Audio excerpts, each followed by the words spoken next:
Assalamualaikum warahmatullahi wabarakatuh. Perkenalkan, nama saya Ahmad Naufal Syakir dengan NIM belakang 57, dan di sebelah saya ada. Saya Tito Akil Ahmad dengan NIM 173. Saya Clara Tabela dengan NIM belakang 066. Saya Muhammad Ryan Zemal dengan NIM akhir 180. Jadi di sini kami akan memperdebatkan uh, dua pemikir filsafat, yaitu Thomas Hobbes dan John Locke, menggunakan konteks negara Tiongkok dan Taiwan, yang dimana negara Tiongkok ini terbagi dari saya dan Tito yang sebagai kubu pro, dan di depan saya ada. Saya akan membela pandangan John Locke dengan relevansi negara di Taiwan. Mungkin saya mulai terlebih dahulu ya. Jadi kami akan melempar mosi yang berjudul kekuasaan absolut lebih mampu menjaga stabilitas negara dibanding demokrasi liberal. Tentunya kami akan menyampaikan poin-poin argumentasi yang sudah kami buat, dan juga selain itu kami juga membawakan landasan filosofis mengapa pada akhirnya kami menggunakan pandangan Thomas Hobbes dalam konteks pemerintahan Tiongkok yang melalui pemerintahannya Presiden Xi Jinping. Nah, landasan filosofis yang kami bawa itu manusia memang pada dasarnya itu adalah makhluk yang egois. Manusia adalah makhluk yang penuh dengan nafsu, penuh dengan kepentingan pribadi dan lain sebagainya. Lalu masuk ke argumen utama saya, yaitu memang kodrat manusia sudah sebetulnya membutuhkan yang namanya kekuasaan absolut. Hal ini tidak hanya hal ini juga tentu saya bagi dengan 3 poin untuk menguatkan argumentasi saya. Poin pertama yaitu manusia memang memiliki naluri dasar untuk bersaing dan mempertahankan diri, sehingga tidak hanya untuk mereka bekerja sama secara alami. Lalu poin kedua, tanpa kekuasaan yang kuat, masyarakat hanya akan kembali state of nature yang ada di pandangan Thomas Hobbes, yaitu suatu kondisi di mana kehidupan manusia itu penuh konflik, penuh dengan peperangan, penuh dengan pembunuhan dan lain-lain sebagainya. Poin ketiga, karena dari 2 poin itu yang sudah saya jelaskan tadi, maka perlu yang namanya kedaulatan absolut. Kalau dari pandangan Thomas Hobbes itu disebutnya Leviathan, sebuah entitas yang sangat kuat yang bertugas untuk menjaga ketertiban dan rasa aman dari masyarakatnya itu sendiri. Lalu mengapa manusia pada akhirnya membutuhkan satu kekuasaan yang harus ditakuti? Karena dengan adanya kekuasaan yang ditakuti oleh masyarakat itu membuat potensi munculnya konflik akan sangat rendah. Karena munculnya konflik itu kan karena tidak ada otoritas yang kuat kan, karena tidak ada otoritas yang tinggi untuk mencegah itu. Makanya dibutuhkan sebuah kekuasaan yang harus ditakuti oleh masyarakat. Untuk apa? Untuk membuat potensi munculnya konflik itu sangat rendah. Lalu juga secara historis juga mungkin saya akan berbicara tentang tanpa kekuasaan absolut itu hanya akan timbul konflik. Bahkan John Locke itu mungkin percaya bahwasanya manusia itu punya sifat rasional. Manusia itu punya pemikiran yang bisa mengatur diri mereka sendiri melalui kontrak sosial yang telah digagas John Locke itu sendiri kan.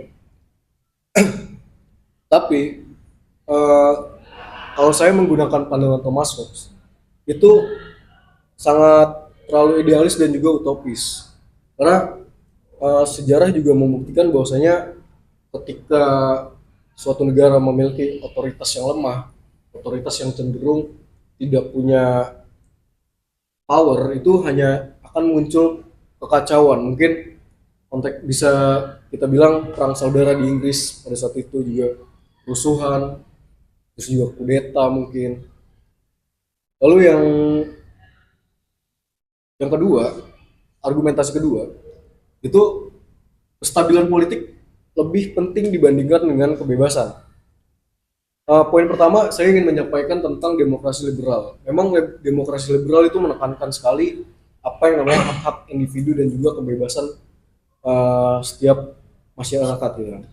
Tapi jika kita telaah lagi, jika kita telusuri lebih lanjut, kebebasan dan eh, penekanan hak individu yang terlalu bebas itu hanya akan mengorbankan stabilitas, karena tentunya setiap pihak tuh akan merasa berhak memaksakan pendapatnya.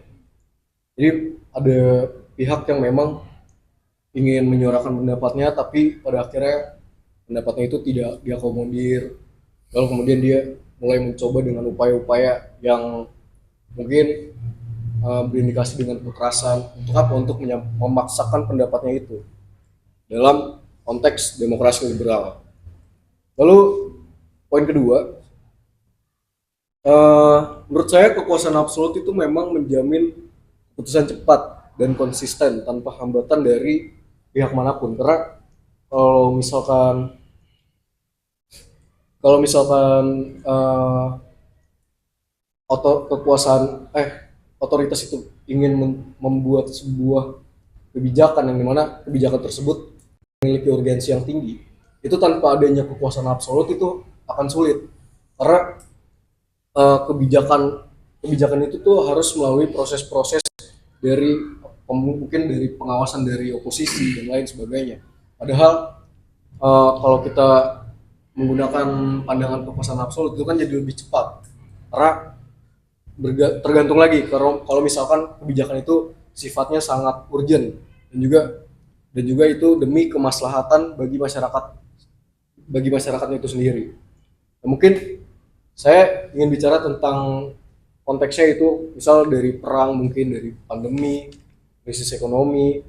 Nah, di situ pemerintahan absolut tuh yang kekuasaannya tersentral itu lebih efektif untuk menjaga ketertiban melalui kekuasaan absolutnya itu. Dan mungkin dalam kontrak sosial yang digagas oleh John Locke, ia itu kan menekankan kebebasan sebagai hak kodrati setiap manusia kan. Tapi menurut saya kebebasan tanpa batas justru membuka peluang bagi konflik sosial dan perpecahan politik. Negara yang demokratis justru kerap tidak stabil akibat kebebasan ekstrim yang tidak ada batasannya gitu. Mungkin misalnya polarisasi politik di Amerika Serikat, mungkin kita bisa lihat di Indonesia konteksnya kubu cebong dan kubu apa satu lagi, itulah.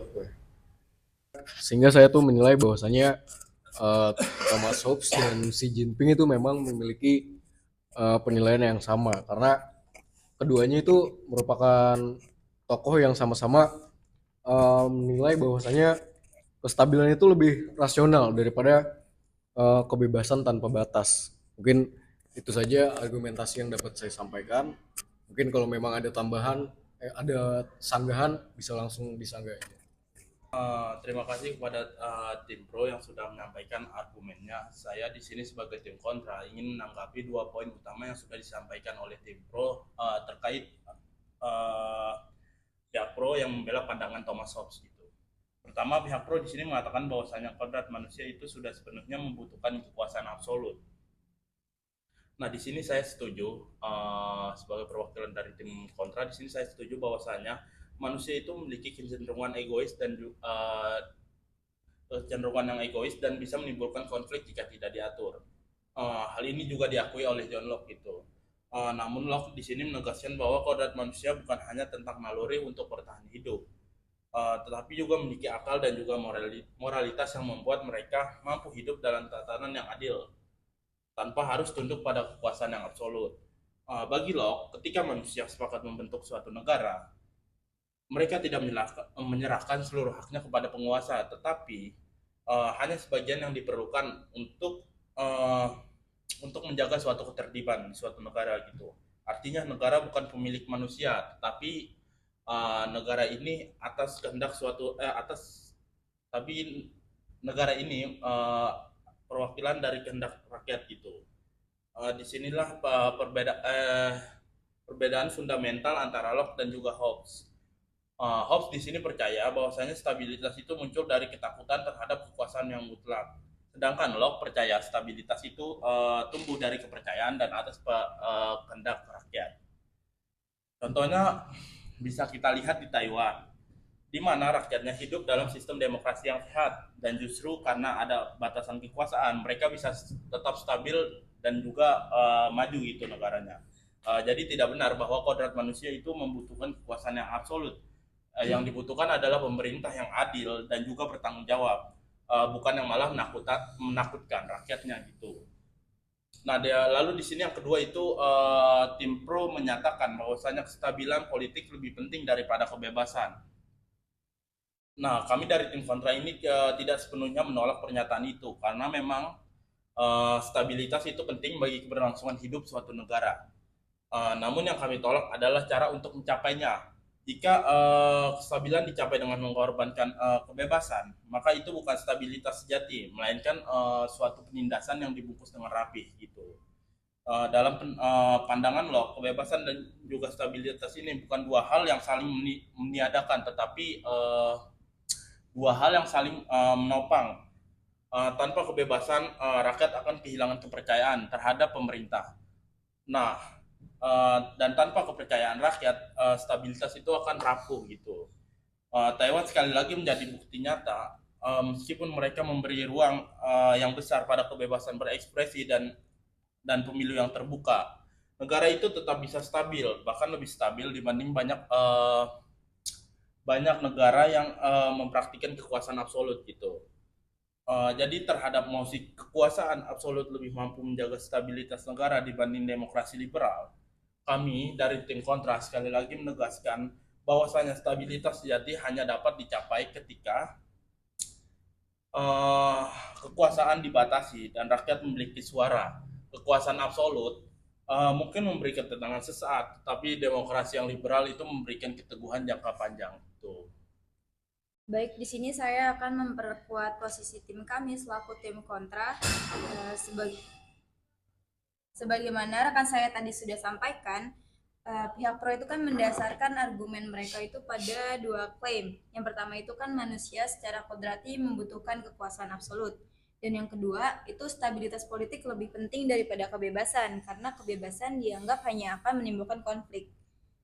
Namun sebelum kita masuk lebih jauh, kita perlu menyamakan pemahaman mengenai stabilitas itu sendiri.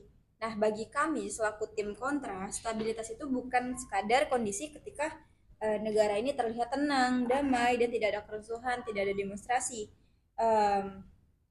Melainkan stabilitas yang sejati itu ya ketika pemerintah itu dapat dipercaya, diterima, dan didukung sepenuhnya oleh rakyat dalam jangka panjang, dalam waktu yang lama.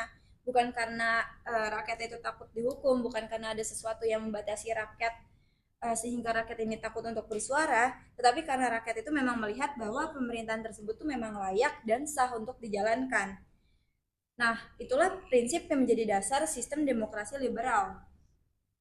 Misalnya di Taiwan, kekuasaan itu kan kekuasaan di sana itu berasal dari persetujuan rakyat. Juga sebagaimana disampaikan oleh John Locke dalam Kedaulatan Rakyat bahwa pemerintah itu hanya dianggap sah kalau mendapat persetujuan dari rakyat dan jika melanggar hak rakyat, rakyat itu mempunyai hak untuk membatasi atau mengganti pemerintahan tersebut. Nah, di Taiwan ini pemerintahannya itu berasal dari persetujuan rakyat. Jadi pemerintah dapat dipilih ataupun diganti tanpa adanya kekerasan melalui pemilu yang terbuka, bebas dan adil. Nah, ketika rakyat itu tidak setuju, ketika rakyat tidak setuju dan adanya yang melanggar hak-hak rakyat ini, rakyat itu memiliki ruang dan hak untuk menyampaikan kritik mereka dan kritik tersebut yang nantinya akan menjadi mekanisme koreksi untuk pemerintah agar konflik tersebut itu tidak membesar gitu. Jadi tidak perlu adanya demonstrasi yang secara besar-besaran dan respon pemerintah itu misalkan dengan represif. Ini kan berbeda dengan kekuasaan absolut seperti yang dianut dalam model Hobbes di Cina gitu kan. Memang benar mungkin Cina itu tampak stabil di permukaannya, namun kan tidak menutup kemungkinan bahwa Cina ini terlihat stabil karena tidak adanya konflik. Melainkan bisa saja karena konflik tersebut dibungkam. Nah, cara pembungkamannya bagaimana? Ya mungkin karena dibatasinya akses-akses informasi, terus dibatasinya hak-hak rakyat di Cina itu untuk menyampaikan pendapat dan kritik mereka. Nah, di sini kami selaku tim kontra itu juga membandingkan hal tersebut dengan dua kasus nyata gitu, yang sudah kami cari data dan risetnya. Yang pertama itu di Taiwan dalam Sunflower Movement di tahun 2014. Eh, jadi gerakan ini tuh terjadi karena rakyat itu memprotes perjanjian perdagangan lintas selat karena dianggap dapat mengancam akses ekonomi dan kedaulatan Taiwan. Nah, bagaimana respon pemerintah dalam protes tersebut? Pemerintah merespon kritik dan protes tersebut dengan menunda penandatanganan perjanjian itu. Lalu konflik tersebut mereda tanpa adanya kekerasan dari pemerintah juga, dan negara tetap berjalan stabil dan sebagaimana mestinya. Juga legitimasi pemerintah ini justru meningkat. Hal tersebut kan membuktikan bahwa demokrasi liberal ini mampu gitu untuk menjaga stabilitas negara. Sedangkan di Cina kasusnya ini dalam protes Tiananmen di tahun 1989.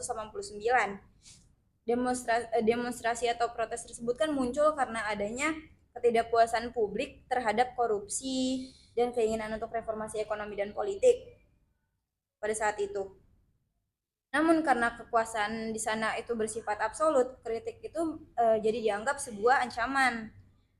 Pemerintah jadinya yang dilakukan pemerintah adalah karena di Tiananmen itu juga protesnya dilakukan secara berhari-hari, bahkan kalau tidak salah itu lebih dari 3 minggu. Akhirnya yang diambil oleh pemerintah adalah pemerintah ini memperlakukan darurat militer, mengerahkan pasukannya, mengarahkan seluruh militernya dan menyerang warga dengan tank dan senjatanya, sehingga menimbulkan korban jiwa yang dalam jumlah besar dan bervariasi. Nah, apakah ini yang dimaksud dengan stabilitas? Apakah dengan banyaknya korban jiwa itu suatu negara itu dapat dianggap stabil gitu? Apakah negara itu dapat disebut aman jika sumber ketidakamanannya justru datang dari pemerintah?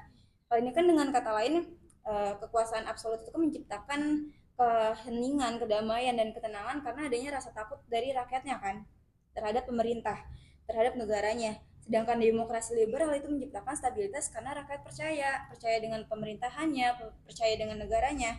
Nah, maka kami di sini selaku tim kontra sekali lagi menegaskan kembali bahwa stabilitas itu sejatinya lahir dari kepercayaan dan partisipasi rakyat, bukan dari rasa takut. Jadi menurut kami selaku tim kontra, demokrasi liberal itu juga lebih mampu menjaga stabilitas negara dibandingkan dengan kekuasaan yang absolut. Oke, di sini saya ingin menanggapi tentang pernyataan Anda yang Anda bicarakan tadi. Nah, di sini yang saya catat tuh ada kontrak sosial versi Hobbes ini ada 3 poin untuk kejayaan dan keamanan. Rakyat ini menyerahkan semua hak politik yang mereka memiliki kepada penguasa yang berkuasa penuh agar mendapatkan jaminan keamanan dan ketertiban dalam kehidupan mereka. Jadi poin kedua, kekuasaan absolut ini sebagai fondasi untuk mencapai stabilitas sehingga tidak ada perebutan kekuasaan. Karena kekuasaan absolut bersifat final yang menjadikan sebuah otoritas yang tidak bisa diganggu gugat. Nah, di poin ketiga, negara itu ibarat Leviathan. Negara itu bisa diibaratkan seperti tubuh, di mana penguasa itu adalah kepala yang mengatur semuanya. Jika kepala itu kuat dan pintar, semua bagian tubuh bisa bekerja dengan baik dan negara jadi aman dan lancar. Tapi kalau kepala lemah, mereka seluruh tubuh juga akan sulit bergerak dan kacau. Jadi pemimpin yang kuat penting untuk menjayakan negara supaya tetap kuat dan berjalan dengan baik. Nah, sini kekuasaan terpusat menjamin efisiensi dan kepastian. Mengapa pada akhirnya negara melakukan tindakan tegas di kasus Tiananmen Square? Adalah karena satu itu ribuan orang berunjuk rasa dengan potensi kekacauan dan kerusuhan yang sangat besar. Sehingga otoritas tertinggi yaitu pemerintah Tiongkok melakukan tindakan tegas untuk mencegah dua hal tersebut. Dan disitulah pandang kontrak sosial Thomas Hobbes tentang peran negara yang dimandatkan kekuasaan absolut untuk menjaga keamanan dan ketertiban benar-benar berfungsi. Seperti itu. Ya mungkin dari setelah apa yang kita bicarakan mungkin juga terbatas dengan waktu juga ya, juga terbatas artinya dari orang yang mau masuk kelas ini. Mungkin kalau dari saya sendiri saya ingin menyampaikan kesimpulan yang saya gunakan dengan sudut pandang Thomas Hobbes dalam konteks sistem pemerintahan Tiongkok melalui kepemimpinan Xi Jinping. Jadi saya menganggap bahwasanya pemerintahan Tiongkok di bawah kepemimpinan Xi Jinping merupakan manifestasi dari istilah Leviathan yang digagas oleh Thomas Hobbes, yakni negara yang memiliki kekuasaan absolut untuk mencegah yang namanya konflik, kekacauan dan lain sebagainya. Lalu juga kalau saya menggunakan pandangan Thomas Hobbes, bagi Thomas Hobbes itu rakyat menyerahkan kebebasannya tertentu agar penguasa ini nanti kedepannya itu dapat menjaga keamanan dari masyarakatnya itu sendiri. Nah, dalam konteks ini mungkin dalam konteks Tiongkok ya, Tiongkok itu menganggap pengandalian sosial, sensor informasi dan sentralisasi kekuasaan itu sebagai bentuk pengorbanan yang sah demi yang namanya keamanan nasional. Dan maka kalau kita dapat simpulkan dari sudut pandang Thomas Hobbes, Tiongkok itu punya legitimasi politik yang bersumber dari kemampuannya untuk menjaga ketertiban dan stabilitas politik di negaranya, bahkan bukan dari sejauh mana ia memberi kebebasan politik. Mungkin kesimpulan yang saya dapat sampaikan itu. Izin kalau tim kontra di sini menyimpulkan bahwasanya berangkat dari pemikirannya John Locke dengan realitas politik di negara Taiwan. Kami di sini dari tim kontra percaya bahwasanya demokrasi liberal itu jauh lebih manusiawi dan berkelanjutan dibanding kekuasaan absolut. Kekuasaan absolut mungkin bisa menciptakan ketertiban cepat, tapi itu rapuh karena berdiri di atas ketakutan, bukan rasa kepercayaan gitu. Begitu rakyat kehilangan rasa takut, sistem itu perlahan mulai runtuh gitu. Sebaliknya, demokrasi liberal itu memberi ruang bagi kritik, partisipasi dan juga pembaruan. Itulah sebabnya Taiwan tetap stabil meski menghadapi ancaman besar dari luar. Karena rakyatnya percaya pada sistem dan pemerintahan yang mereka pilih sendiri gitu. Seperti kata Locke, pemerintah hanya sah sejauh ia mendapat persetujuan dari yang diperintah. Dan dari prinsip itulah kami menolak mosi ini. Karena stabilitas sejati lahir dari kebebasan, bukan dari kekuasaan yang mutlak. Kurang lebihnya begitu kesimpulan dari tim kontra yang bisa kami sampaikan. Oke, mungkin itu saja dari perdebatan kami. Kami ucapkan terima kasih sebesar-besarnya. Mungkin kalau ada kekurangan mungkin bisa dikoreksi kembali oleh Bu Suliani. Mungkin langsung aja kita. Wassalamualaikum warahmatullahi wabarakatuh.